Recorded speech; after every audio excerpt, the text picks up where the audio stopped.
All right, I'm Julie, and I am an advocate for Freeze Don't Shoot, which is a national organization. I want to thank everybody for taking time to come out today and show support to the families who've lost their dogs and those facing the long battle of recovery from being shot by law enforcement officers. Just a quick note, can you guys all hear me okay? Just a quick note on logistics. We've got coffee and water over here with some little candies with paw prints on them, I might add. I do have a video, several videos playing on the computer. Unfortunately, our projection rental fell through at the last minute. Kind of hard to see, but it's definitely worth taking a look at if you can do that. And there's also some materials there on that were in Police Magazine and Sheriff Magazine for the September and October issues about this issue and about training. There are bathrooms located right inside the Capitol building if you just go up this way, if anybody needs to do that. And I did have a petition to pass around today, and it is sitting on my counter at home. So we will get that on the Facebook page, and if you're not on Facebook and want to leave an email address with me, feel free to do that before we leave today. In Florida, there have been over 31 shootings so far this year that have made the news. Marla Clark, a member of the FDS Florida page, was so moved by their stories that she wanted to put her support in writing. And I'd like to have one of our members share that with you, Miss Paula.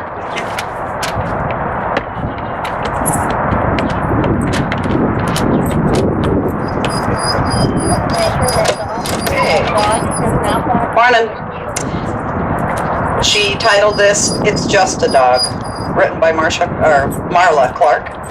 I have put serious thoughts into a comment that we hear all too often from shelters that euthanize, abusers who torture, law enforcement officers that pull triggers, and court systems that don't want to spend the money to prosecute cases because it's just a dog. That dog sniffs bombs for our military, tracks down criminals for those officers, locates missing persons, comforts the elderly, ill, and our veterans, leads the blind and disabled, stands by children in courtrooms to help them feel strong and safe so that they can get through abuse cases, teaches children how to read, and educates them in ways teachers have been unable to do. Dogs have the ability to recognize when an illness or an emergency is getting ready to take place, and they can signal owner or go for help. Every day, day after day, dogs continue to save and comfort lives. A dog loves unconditionally and makes life better and easier for so many different people on so many different levels. Day after day, 365 days a year, and never ask for anything in return. My view, a dog is not property as the law regards them.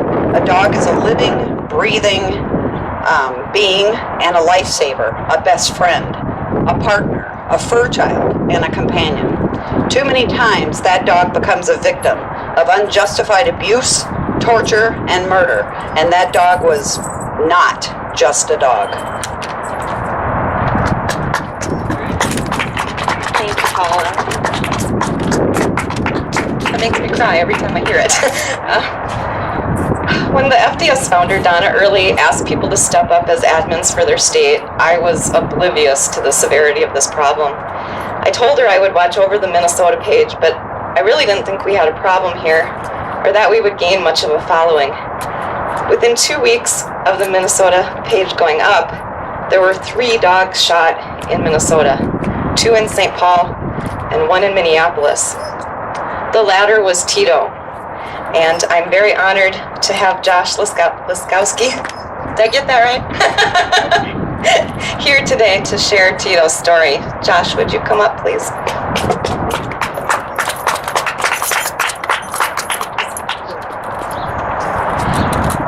Hi, I'm Josh, and it's Liskowski. I didn't have a speech prepared because I'm a full-time student at the U, so I'm pretty busy. But this summer, we had an incident where my partner Paul and I live in North Minneapolis. And, you know, it's a transitional neighborhood, so occasionally something happens.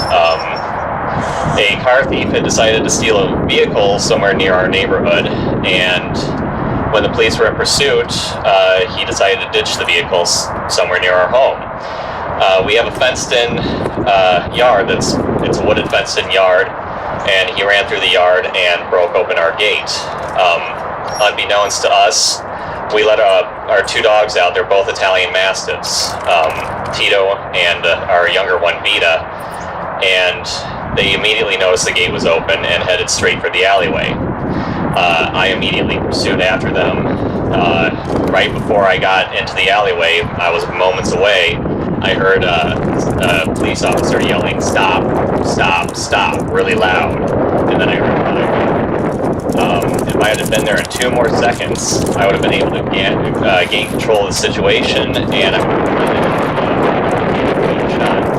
The moment I walked into the alleyway, I saw Tito laying over, and there was a police officer standing over him with a gun. I ran towards Tito, and the 3 officers in the alleyway were yelling at me to gain control of the other dog, which had already run back to the house after Tito was shot. She was frightened. My initial reaction was that of shock, and so I looked at the officer and I said, "Why did you do that? Why did you shoot my dog?" And Officer D.R. Matson's immediate response to me was, "This is what we do, and I will do it again." Here I am with a dead dog, and here's a police officer being flippant about what actions they just took. Here's an officer of the law looking at me, a citizen, a civilian, and basically saying, "You don't have rights. This is my job, you know, and if I want to shoot a dog, I have a badge. What do you got?" I felt at that moment like I was a subhuman. I felt like my rights don't matter, my dog's rights don't matter. The fact that I pay taxes, my partner and I pay taxes, we're homeowners, we're responsible dog owners. Our dog is not a vicious dog. We raise our dogs to be loving and caring family members. The fact that that is the kind of attitude that the police force is showing to somebody after they make a mistake and that costs our rights as citizens to be able to live happily and prosperous with our family members, whether they be animal or whether they be human, you know, that's not right. Where do our rights start? And where do their reach over end? You know, the response was completely negative and flippant, and that's the response that the police force gave us. That was on the news reports, that was everything. They say, "We regret when these incidents happen, but when an officer feels a threat, they have to react initially." So you're dealing with people who own pets. You're dealing with the public. This is a public service. You are a public service and we are the public. You are supposed to serve us. When we are raising questions about why are you interacting with dogs, but yet you don't have any protocol for how to interact with dogs without having it be fatal. We have postal service workers who are trained in how to handle aggressive dogs that don't require guns.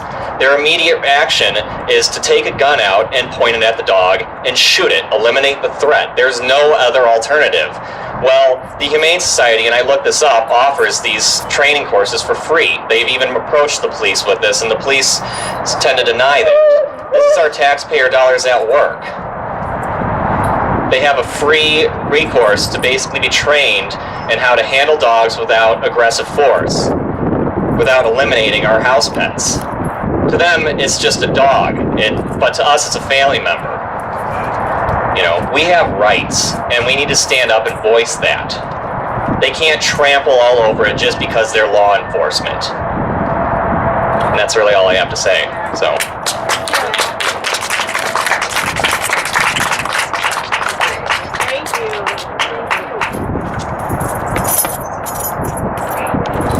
I believe that we have a couple others here today who've been affected or who have worked very closely with someone that was affected. I just want to let you know at any time if you want to come up and speak, just come right on up the stairs, okay? Because this day is about you guys. I like to read the names of the dogs in Minnesota who have lost their lives or suffered severe injury at the hands of law enforcement, and ask that you join me in a minute of silence afterwards.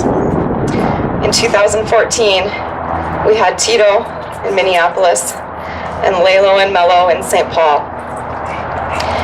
In 2012, Ruger in St. Louis County, Judge in Isani County, and an unnamed puppy in Minneapolis. In 2011, we had Kano and Remy in Minneapolis, and the Star Trib reported 11 other unnamed in Minneapolis.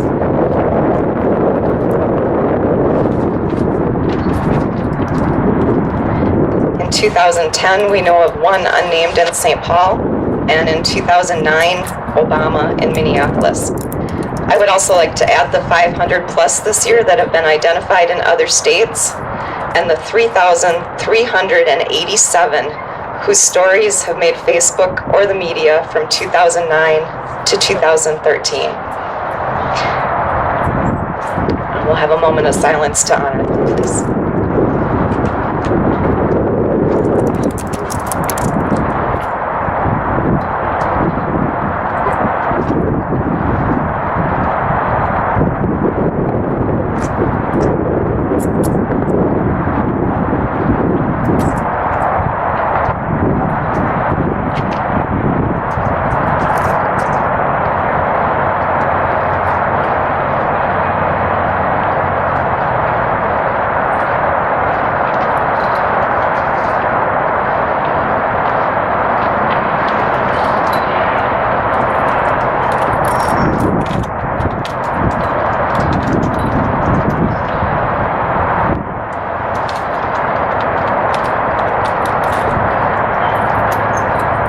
The mission and main goal of Freeze Don't Shoot is to bring awareness and resolution to the deadly encounters of family pets with law enforcement officers. Numerous sources, including the Department of Justice, have documented that the vast majority of dogs being shot by officers was completely unnecessary. Our dogs are our family, and as guardians of those pets, we must take responsibility to protect them, not only through training and proper containment of our pets in crisis situations, but through demanding training of our officers. Police Chief Magazine cites that there are 77.5 million dogs owned in the U.S., and dogs are likely to be encountered in 39% of residential locations. Several law enforcement magazines have recently covered this epidemic. The October issue of Police Magazine estimates that a dog is shot every 52 minutes. That's 25 to 30 dogs a day. Yet very few departments are stepping up to offer the training to their officers.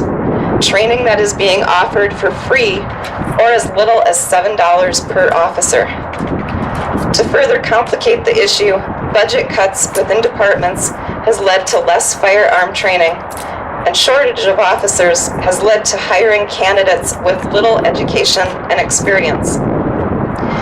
We're not insensitive to the problem of budget cuts, and we're looking at ways that canine encounter training can be offered through current training curriculums, donations, or via the Humane Society of the United States.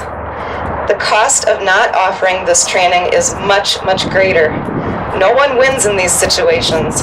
Dogs are dying, families are devastated, children traumatized, officers' careers are ruined, departments are being sued, and the lack of trust has already put a huge strain on community-police relationships and perceptions of safety.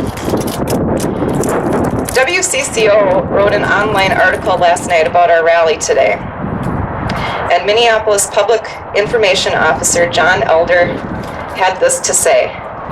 Police officers are placed in situations where at times they must make immediate decisions based on only the facts that are present at the moment.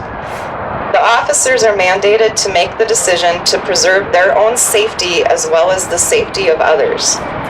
The decision to shoot or harm an animal is not made lightly, but at times must be made immediately. Officers have no way of knowing the history of the animal or what the animal may do. Every threat must be taken seriously. These are sad and unfortunate incidents and ones that no one wants to occur. Elder says he has a dog himself, and he loves dogs. Now, I'm proud that we live in a state that has one of the lowest numbers of shootings per year that we know of. There is no documentation in place for this. The 2011 article I came across on Star Tribune, I don't know how they got that information. I find that rather interesting. They knew that 11 had been killed in Minneapolis, 12, 11 by law enforcement and 1 by a park officer. Where did they get those stats? You know, you call any of the PDs in the state and they will tell you they don't track it. But there have been numbers available for articles written, and also in the most recent Police Magazine article where they estimate 25 to 30 a day. One of the things that FDS supports other than training is that we want to see this tracked and we want it to be public information. We have a right to know how often this is happening, because I truly believe from talking to people that this is occurring much more frequently in Minnesota. I know it is. I know it is. The statement by Elder is pretty standard response we are seeing across the country. It shows that we have our work cut out for us. Being involved with FDS, I have learned to expect the response of, the dog was a threat and the officer followed procedure. But we know that no officer has been killed by a dog in over 50 years. Dog bites have been on the downslide for the last 3 years.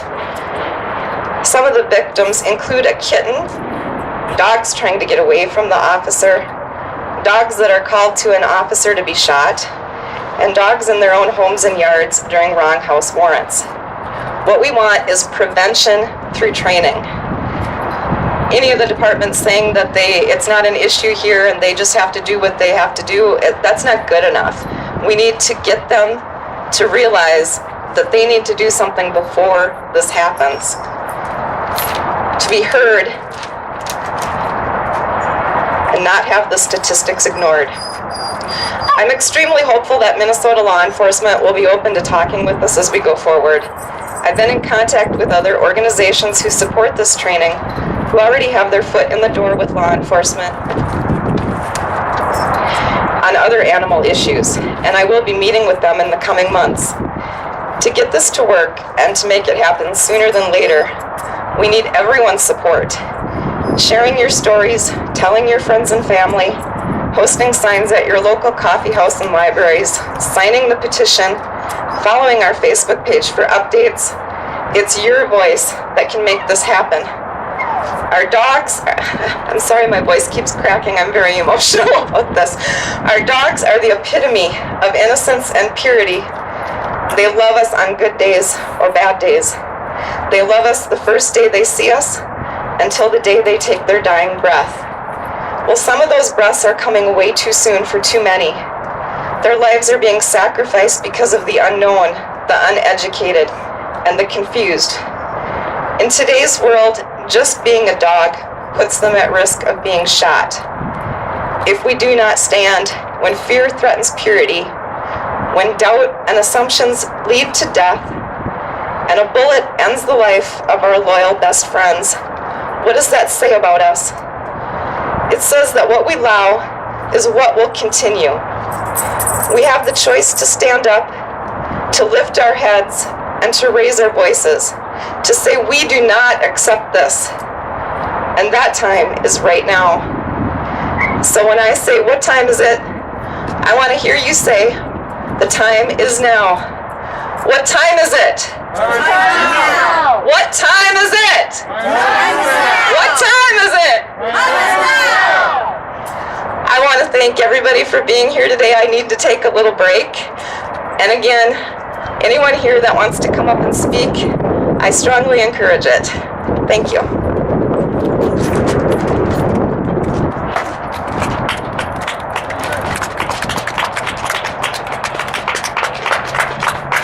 Good afternoon. My name is Cynthia Stavish, and Tito was my grandson. When Josh called me the night that Tito was shot, and he was so choked up that all I could get out of him was that somebody had been shot. I immediately thought it might have been his partner.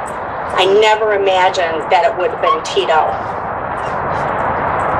Tito's body went down by a circle of trash cans. There is no doubt in my mind that Tito was shot sniffing trash cans. Like all dogs, when you take them on a walk, they all want to know what dog's been there, and they want to make sure that all the dogs know they've been here. I believe that there's a lot of things that we can do to change this situation. The state of Colorado recently passed a law making it illegal for officers to shoot dogs. There is another state that is currently underway working to pass another law. It would be really nice to think that officers would go through this training, but if anybody has ever had to deal with a police officer, it's very obvious that they have no interest in dealing with dogs. Their only interest is to take out their service revolver and shoot. I'm not sure what leads to this type of mentality. However, I believe that some of this has to do with officers who never get the opportunity to use their service revolver, so why not shoot a dog?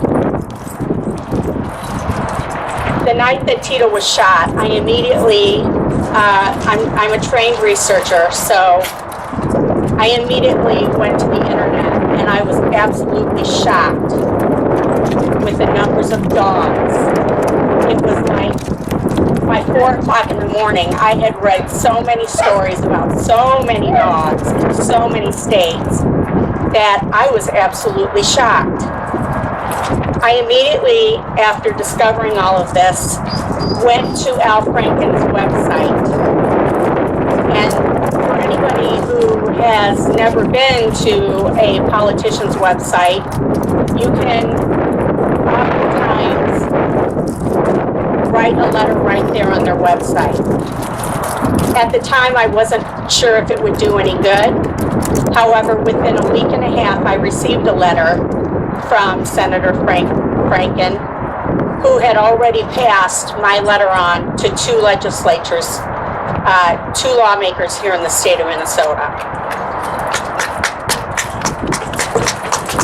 Now that you all know this, for those that didn't know it, I strongly urge that if you have access to the internet, go to Franken's site, go to all of your constituent or all of your politician sites and send letters. They have so many laws that they're looking at on a daily basis that they oftentimes don't know, they're not aware that these things are going on.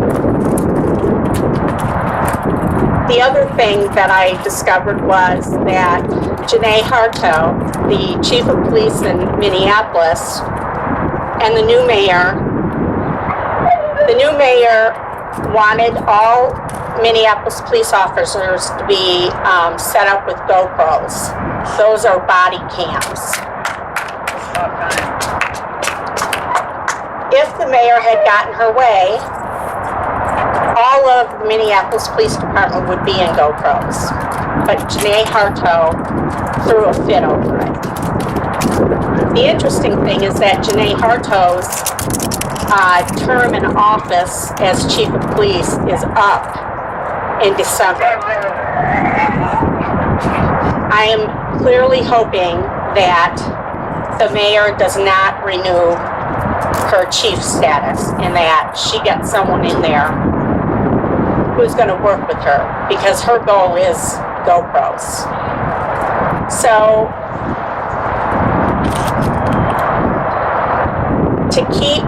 to this day, I cannot look at Tito's picture without crying. I oftentimes will avoid it. Tito was such a gentle giant. When I would go to Joshua's house, Tito would be right there, leaning himself up against me, saying, love me, pet me, kiss me. When he would come to my house, he was a well-behaved dog. He never approached a single person with the intent to hurt them. He never even growled at another dog or a person. But yet, the police felt the need to end his life. Sorry.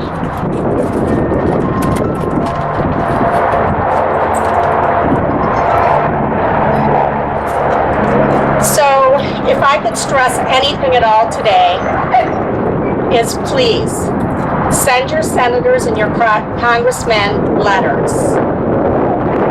You may not think it's going to make a difference. I too did not think that it would make a difference, so I was quite surprised when I got that letter from Al Franken. I really believe that we need to keep up the fight, and it may come down to having legislation similar to Colorado's, making it illegal for officers to no longer shoot dogs. The bottom line is there are lots of police on the force that would be interesting in finding a way to change their behavior. But honestly, I think that anyone who's ever dealt with a police officer, in your heart, you know that no matter how much training they get, they just want to pull their guns and shoot. And that's pretty much all I have to say. Except I stress really writing your senators and congressmen, the more letters they get, the more opportunity we're going to have for them to finally sit up and take notice. Thank you.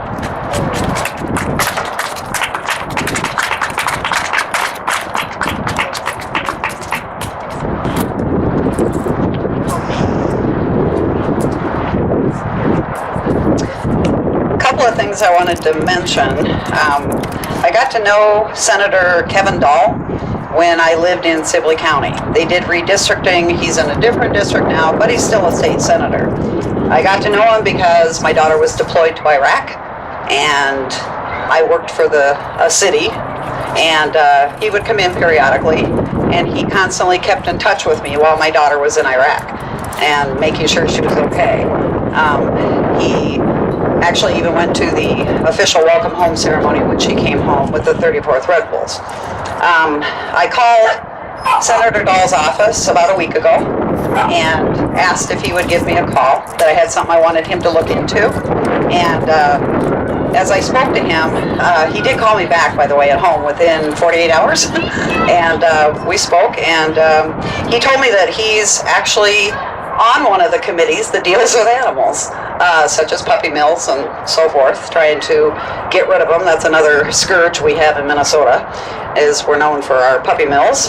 And so I told him about Freeze Don't Shoot. I asked him to go on the Facebook page and take a look at some of the posts that are on there, look up some of the animals that have been killed and why, and by what officers, and he absolutely promised me he would do that. And he said the timing is good, because at this point they're off, but they'll be back on shortly, and especially that he's on that committee. So my recommendation would be, if you know who your senator is, your state senator, your state rep, call him up. I mean, you're their constituent. So if you call and say, I have an important issue that I need you to address, or at least support any bill that comes your way, you'd be surprised that they want to keep you as a voter. And that's the other thing. Election is coming up very soon. Before the election gets here, I recommend everybody go on and find out what your current senator or representative, what's their vote history on animal issues. If they voted against your animals, vote against them. Because if they can't support the protection of animals, and they don't care if there's animal cruelty or dogs being shot by the cops, well, then they shouldn't be in office. And I happened to look at the one for Carver County where I live. They both voted habitually against the dogs. If they're on the ballot, they don't have my vote. and I already know who they are, so, and even though I haven't lived there very long. But it's important to know what is their voting history. And it's a full list that you can get. I even have it. If you post a request on our Facebook page here, I'll send you the list, and you can scroll down and see how did your senator or your representative vote. And the other interesting thing I had is I went to the state fair, and my kids thought I was nuts, but every time I saw a cop, I went up to him and I asked him questions. And I said, what's your attitude about shooting dogs? And I did not find one that had a good attitude saying, well, I wouldn't want to shoot a dog. What I got was, if they're in our way, if they threaten our lives, if we're in fear for our lives, which, are you kidding me? In fear for their lives? Maybe they're in fear of getting bit. That's a little different than in fear for their lives. But that's the statement they make. Not one of them was supportive of what we're trying to do, because they like to shoot their guns, and that's what it's down to. And they don't see an animal as anything other than, oh well, it's just in my way, so I'm going to get rid of the problem. And so I did ask one cop, and this still bothers me. I said to him, what happened to the day when the cops used to shoot to wound? Even perpetrators, they would shoot to wound. Now they shoot to kill.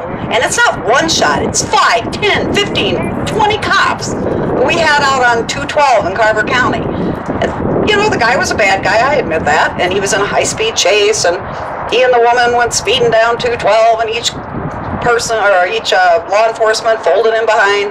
They finally pitted him close to Eden Prairie. There was nowhere to run. They had a knife. Yeah, they had a knife.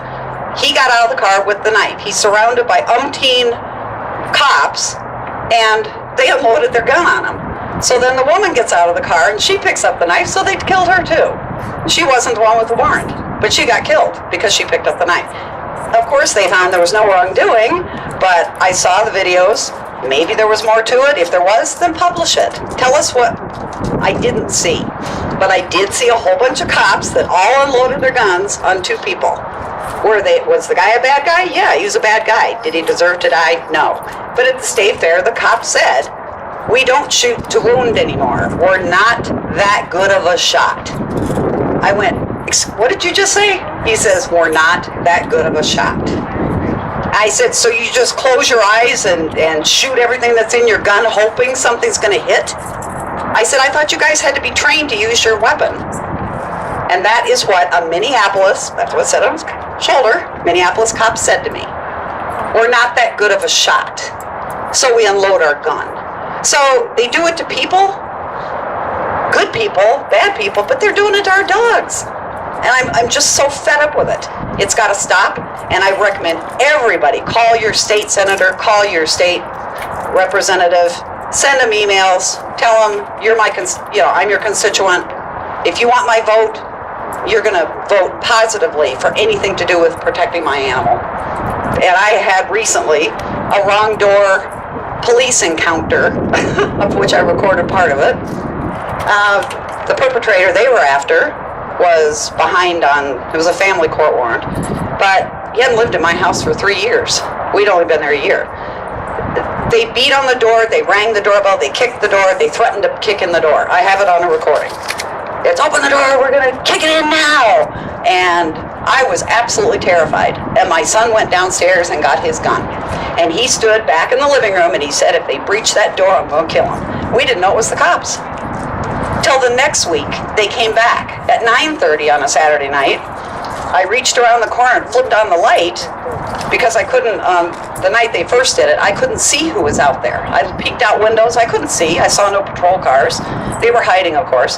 And then the next Saturday, when I flipped on the light, I saw the patch on the arm through the glass. And I said, hang on, I have to put on a bathrobe. It was 9:30 on a Saturday night. And I opened the door and they kind of pushed their way in and asked for this person. And I said, who? And they basically said that they had a warrant for him. And I said, I don't know who the hell he is. Well, what's your name? I said, why do you need to know my name? And then my son came up. And so I said, please come out in the living room. I want to tell you about what happened to us last weekend, only to find out that they tell me, oh, that was us. And I specifically said, why didn't you identify yourselves? I would have let you in. And he said, oh, we typically don't when we're serving a warrant because it gives the perp a chance to get away and whatever. I have 3 really noisy, yappy, rescued Shelties who are known for their barking, and my heart shuddered at the thought that had they broke in the door, they could kill my dogs. They would have. And I told them that. And I told them they terrified me. And I said, don't you check before you serve a warrant that the person even lives there? I said, it's been vacant for 2 years and we've lived here for a year. Don't you check that? And court administration, who I went to, said, we don't have the time or budget. I said, so you couldn't make a phone call to the end of this building where property records are and ask whose name's on the deed at that home before you sent cops to my door at night and threatened to kick in my door. And they would have killed my dogs. I know they would have. So I have not let it rest. I've gone all the way up to calling the gentleman named Gerald Winter, who's the head of all the courts for our district, and told him what happened. He said, call the prosecutor. I called her, and I asked him, where was the warrant sent? To my house? I never saw it. And she said, no, it went to his court-appointed attorney. I go, so if you sent the notice of the hearing that he didn't show up for to the court-appointed attorney, why did you send the cops to my house to serve a warrant? You would have sent the warrant there if you thought the notice if you thought he lived there. So, I mean, wrong doors happen all the time, and our dogs are at risk even in our own home. So, if it ever happens to you, don't let it rest. Go after them. Go to anybody, everybody, go to the mayor, go to your representative, anybody you can think of, and be noisy about it, because they could have easily killed my 3 dogs just because they barked. And so, but for that cop to say, we're not that good of a shot, that really upset me, and that tells you what the mindset is now, is that it's multiple shots. It's not kill to wound anymore. It's as many shots as we can fire to make sure the dead is dead. And it's wrong. And it breaks my heart every story I hear. Oh, that's all. Thank you.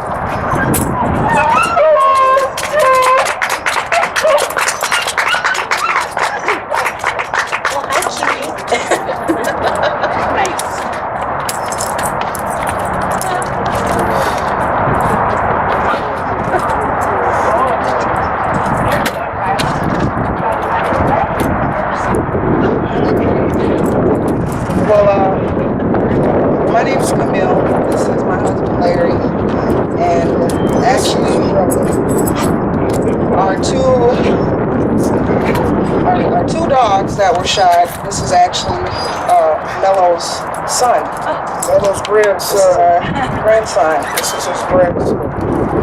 The first thing I would like to say is I appreciate seeing everybody out here.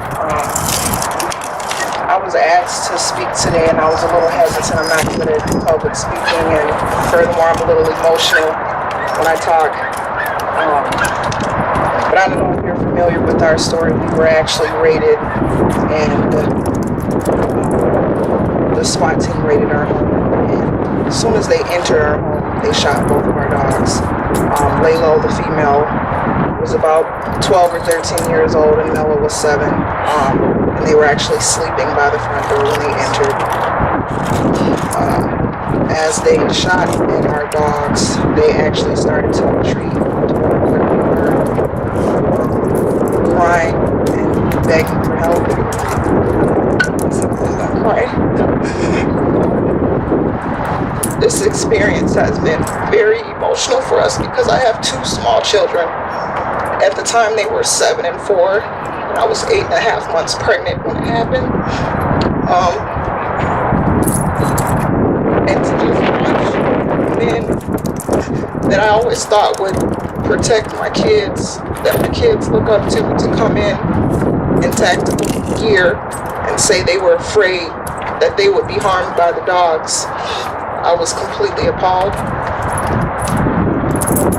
It took a long time for my mind to even try to wrap around how did they feel they were in danger with so much gear on. After all of it happened, me and my husband would go out on the porch and drink coffee and talk and watch the news, and it just felt totally different. Now in our home, I hate to say it out loud, I hope he won't get upset, but we even have surveillance now in our home because we're so afraid, because we don't have those extra set of ears in our home anymore. We don't have the dogs that we've raised since they were puppies to let us know, hey, somebody's here, or, the kids are home, and it's not only affected us, it's affected our entire neighborhood. Our dogs got up every morning and played with the kids in the area, and when they came home from school, they'd come to our house and play with our dogs.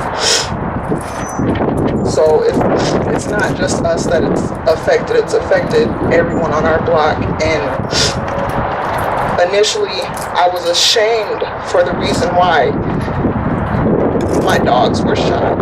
And I didn't want to speak out because I felt like maybe it was something that we did wrong. And it took me and Larry a long time to even try to believe why they felt they had the right to do what they did. And to this day, my kids are still traumatized. We have a relative of our family members, but you can't replace someone after 12 or 13 years of having them. We all have grandparents and kids and aunts and uncles, and that's what it felt like when the incident happened.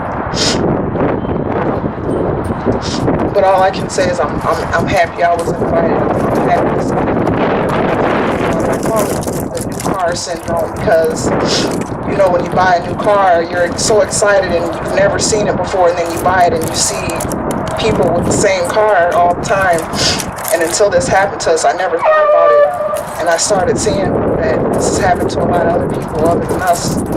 Even if the circumstances were different, it's happening. It's happening to smaller dogs. It's happening to, dogs that wouldn't hurt a fly.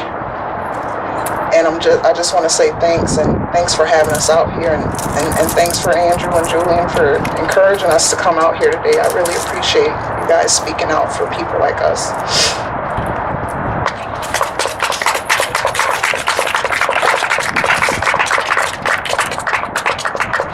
And me, I'm really not good at public speaking at all. So my thing is, I don't like the police. I've lived a long lifetime of having to deal with them and their oppressive ways and their stereotypical this, and because you're black and own a towing company and sell a few cars, we don't know how you're getting your money or doing this, so we're going to come in and, you know what, God forgive me that I say that they wanted to kill something. I'm glad it wasn't me and her, or her and my baby that was in the stomach at the time, or either one of my two kids that were laying on the ground when Layla was running back to us screaming for help. I hate the police. They've always been doing this, and now that I'm glad this has happened, so it has awakened everybody's senses.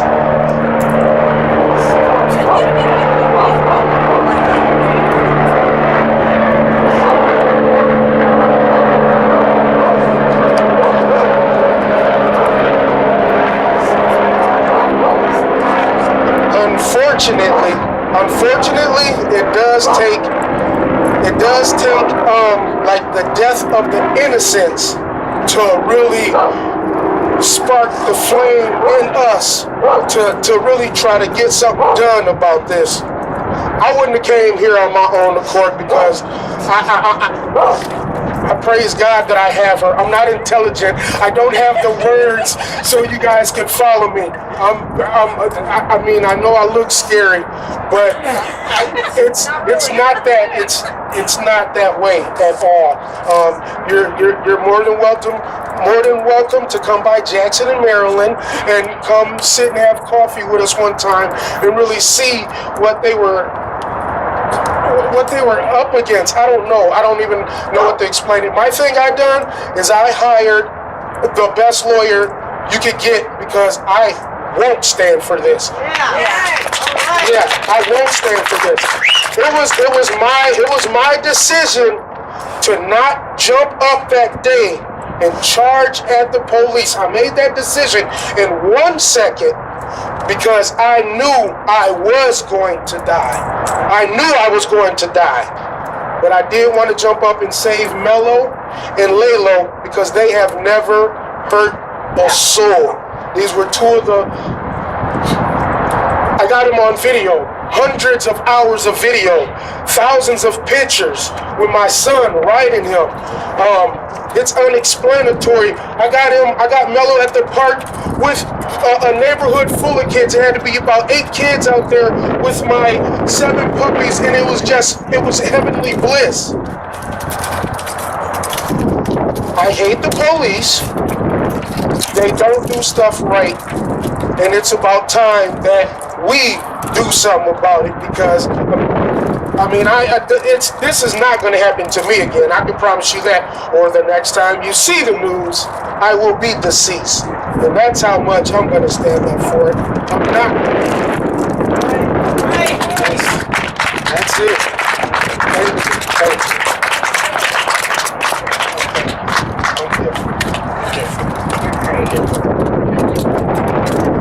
We like different, don't we?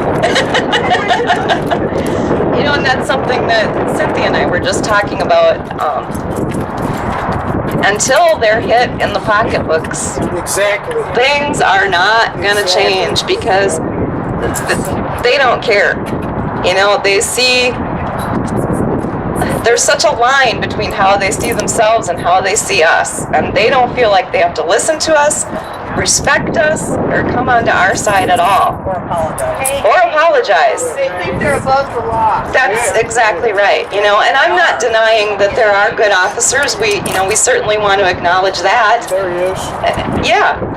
But unfortunately, But there is. yeah, and the bad ones are the ones that we're hearing about, and there are too many. And when all of these departments stand behind the ones that are doing wrong, we've got a huge problem. I know a lot of you have been watching the videos of the recent shooting in Texas.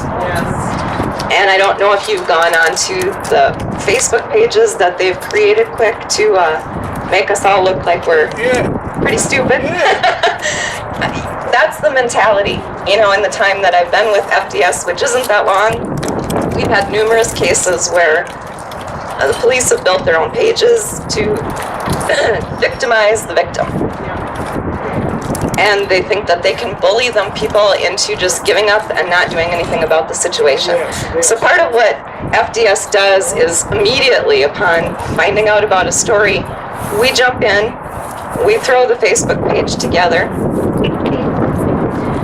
we let the owners take the Facebook page over and we counsel them on what they need to do next. Whether it's hooking them up with an attorney, any information that they need about how to do the autopsy, anything. So.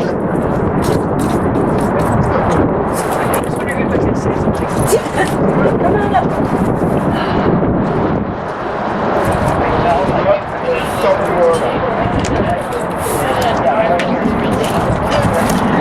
Hi, everybody. Thanks for coming out today. My name is Jan, and I'm from Communities United Against Police Brutality. It's disgusting the way police terrorize people, and one of the ways that they terrorize them is by killing dogs, cats, whatever. I've never had that happen to me, but I know how much an animal can mean to a family. I've had a number of them, and I was actually raised by dogs, and it would break my heart for something like that, especially to witness it. It's horrid. But I would like to read something from the Minnesota Law Enforcement Code of Ethics and see if you recognize anything here. As a Minnesota law enforcement officer, my fundamental duty is to serve mankind, to safeguard lives and property, to protect the innocent against deception, the weak against oppression or intimidation, and the peaceful against violence or disorder, and to respect the constitutional rights of all to liberty, equality, and justice. I will keep my private life unsullied as an example to all, maintain courageous calm in the face of danger, scorn, or ridicule, develop self-restraint, and be constantly mindful of the welfare of others. Honest in thought and deed in both my personal and official life, I will be exemplary in obeying the laws of the land and the regulations of my department. Whatever I see or hear of a confidential nature or that is confided to me in my official capacity will be kept ever secret unless revelation is necessary in the performance of my duty. And it goes on. I don't see police officers acting in this way at all. And it's got to stop.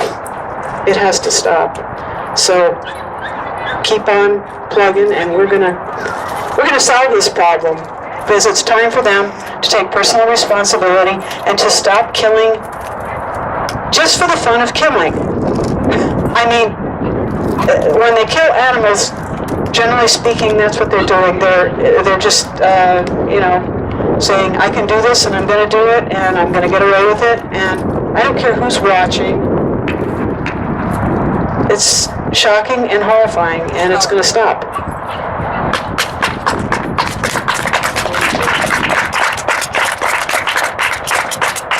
Okay, I'm gonna give you guys all a break from listening to my Kermit the Frog voice this morning, and we're gonna just kind of visit amongst each other here, and I'll come down off the stoop to visit with you.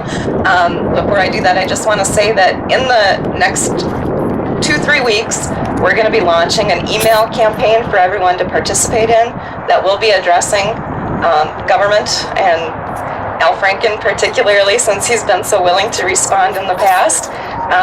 We also are going to be putting a ton of information up on the site about what you can do to protect yourself, what you can do if this happens to you, and how we can start moving forward on this issue. I just wanted to add real quick too, Cynthia wanted me to remind everybody, if you do hear that there is a crisis situation in your neighborhood, a manhunt, anything major going on where there is a large police presence, put it on your Facebook page immediately. Let everybody know. Keep your dogs out of the way, keep them safe. Do what you can to make sure that everybody's safe. So, if anybody else wants to speak, just come on up and grab the mic. They didn't take the police report.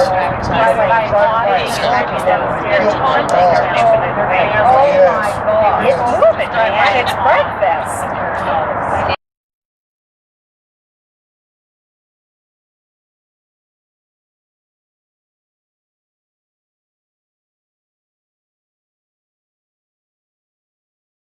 If I end up on YouTube, I'm going to be upset.